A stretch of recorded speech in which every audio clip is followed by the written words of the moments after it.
Hello guys, welcome back to the channel and welcome back to Late Night Horror Review. And we're finally here. We finally reached the end of the trilogy. And we're now looking at tonight, the final conflict. Now this is the third film in the Omen trilogy, starring Sam Neill as Damien. The film starts off with a sort of mining they're in this sort of mine, these miners obviously, and they've come across the Seven Daggers. So they've been refound in obviously. I think it's. I'm not sure where they've been found. It might have been from, because you remember the end of the last from the museum, all sort of like fired and blew up sort of thing. Well, it's probably them sort of digging right down in the museum and moving stuff out, and they found the daggers. Anyway, these daggers go off to auction, and they get bought by a collector. And we see the collector buying them, and then he sells them to a priest. And the priest sort of like verifies what they are and sells them, and then we're back off to Italy, where the knives are received by an abbey of sort of like monks and priests in Italy. So that's sort of like where the film sort of starts.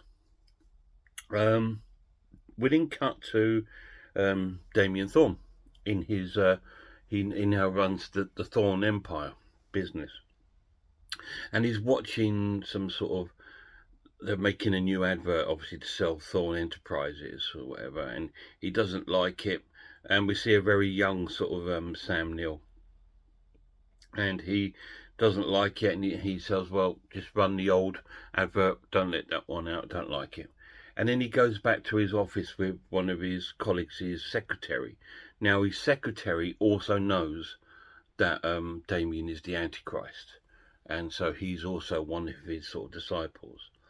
And they start having a lot of jibber jabber going on, and Damien sort of tells him that he's going to become the ambassador of Great Britain. And he also then starts speaking to him about if he knows his Bible. And there's a section in the Bible, he says, that tells the coming of the second birth of like Son of God sort of thing, like the coming of the Saviour. And so he's told him about that because he knows that this is going to happen, and it's going to, and the new Saviour is going to be born in Great Britain. So he tells him all this stuff, and that's why he's going to become the ambassador of Great Britain. And he asks him, well, what about the ambassador at the moment? And then Damien gives a sort of evil smile. We then cut to London, and we see the ambassador walking through the park. Looks like Hyde Park, and he's just walking through the park, and he's being sort of followed in the bushes. And you can sort of like, we see like a first person perspective of him being followed, and then he sort of turns around, and it's a Rottweiler. It's one of the hounds of hell, and it's his eyes, hypnotise his eyes once again, like it just did in the other films, you know, when it hypnotised the nanny and all this stuff in the first one. It's done it to this guy. So he's now under hypnotised. So he walks away from the park, and we see him walking towards his car, where his sort of servant opens the door, and he just keeps walking past it. And then we see him walking sort of like across the road, nearly getting run over, and he's sort of like heading to his offices. And then he heads up to his office. His secretary tries to stop him and tell him about this and that, and he's not showing any interest, and he just shuts the door behind him and locks it. He then goes into the bathroom. He kind of he sort of almost comes out of this hypnosis bit, And he's sort of like, okay, what the hell was that? And he goes into the bathroom, washes his face, and looks in the mirror, and then he's hypnotized again. His shadow has hypnotized him once again. He then calls his secretary and everything for a press conference in the afternoon. And so he organises this press conference. We see him undoing his typewriter and taking out the tape, and he's tying it around his door and around a chair. And what he's doing, he's setting up in front of him a gun. So with the tape. So when someone opens the door, the gun will shoot and blow his head off. So he's setting this up. And once he's set all that up, we see him in his chair looking all sort of nervous and anxious. And he looks at his photo of his family one more time. And then we see all the sort of press arriving to the offices to do the press. And the secretary knocks on the door and he just says, "Come in." And the door opens and then bam. Obviously, I can't show you the actual shot of him being blown his sort of like back of his head off. But he kills himself, as we can see a little bit of the aftermath here, and everyone's in shock. So that means Damien can now be appointed the ambassador of Great Britain. So Damien's up to his old tricks again.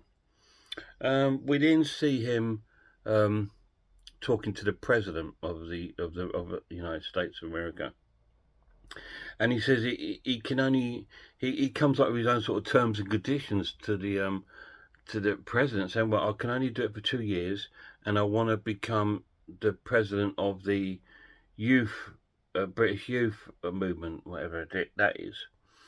But so obviously, because he wants to influence everybody over there, the youth, to be his sort of like disciples and things like this.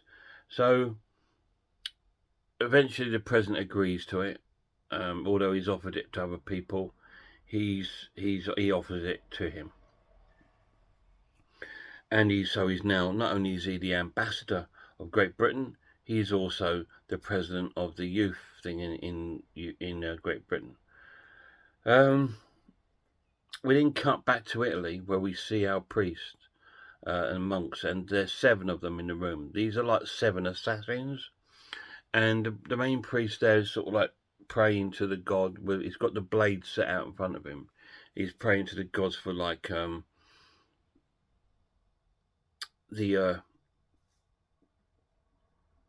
jumping the gun. What we jump to after then is some scientists, and they are looking at the stars, and they can see an alignment coming up of the stars, and then they start looking back over getting sort of different templates from different sort of like things in time, and putting them together and see how they're aligned. And one of the scientists go, "Oh, it's going to be a massive bang." He goes, "No, it's not an explosion, it's an alignment." So this is the second coming.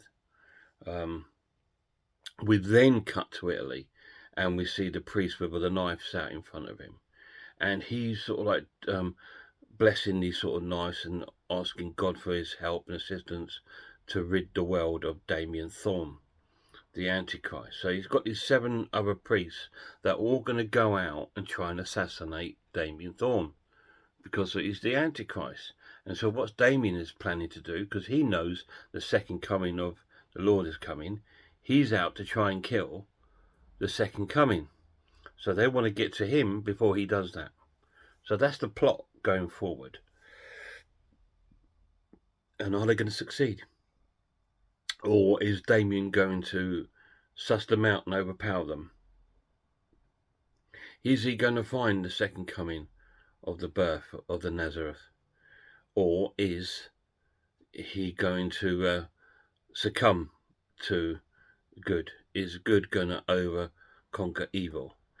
You need to watch it and find out. What do I think of the Omen 3, the final conflict? It's amazing. It's such a cool film. What a wonderful way to top off a trilogy. All 3 films are so quite different, but also quite the same. And they just fit. The story is just so compelling. It's just so compelling. And Sam Neill as Damien is fantastic. See some fantastic acting from him in this film.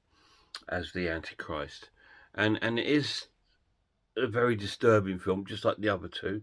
A lot of disturbing things happen. There's some disturbing deaths and horrible deaths in the film, especially ones when there's something to do with all the sort of like firstborns and stuff like that. It's not very pleasant at all, and so it's fantastic movie.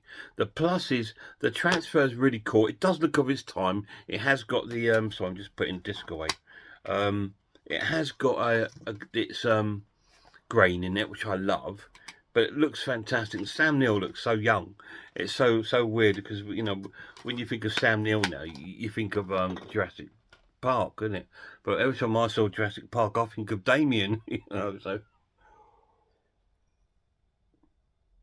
yeah, fantastic. He plays a really good part in it. And it's really well acted, and it's a fantastic conclusion and a great ending to the trilogy, if not a little bit over the top at the end. So, I'm going to score this now. I'm going to score the Final Conflict an essential watch, and once again, give it a 10 out of 10. So the whole trilogy has been given a 10 out of 10 from me. So have you seen the Final Conflict? What did you think of it? Let me know down below what you think of it. I think it's such a great film. I think it's the most complete trilogy of films because each one is strong. You know, each one of them is a strong film. There's no weak films in the trilogy. You know, a lot of films, when you get trilogies, you might get the second one or the third one's a bit weak. Oh no, this one is solid all the way through. Like The Exorcist. I mean, The Exorcist is fantastic. Exorcist 2 fluttered away a completely different direction and lost course, and then came back again with it, number 3. So it's like it just was fantastic. It stayed true to the story and all the way through, and I absolutely loved every minute of it. Absolutely fantastic film. Really, really cool. Well, finally, we've done the Omen trilogy, so that's really cool. Until my next sort of video, check out some horror channels for me. Check out Horror Hands. Check out Horror Geek Man v Film, RS Designs, Pizzawell, I Am the Ice Lord. Check out Grumpy Andrew's Haunted House, Cat Watches Horror Movies, and Sarah of Horror. And a massive shout out to me, lad. Hope you're doing well, mate. Until next time, look after yourselves, look after one another, and I really hope I see you all soon.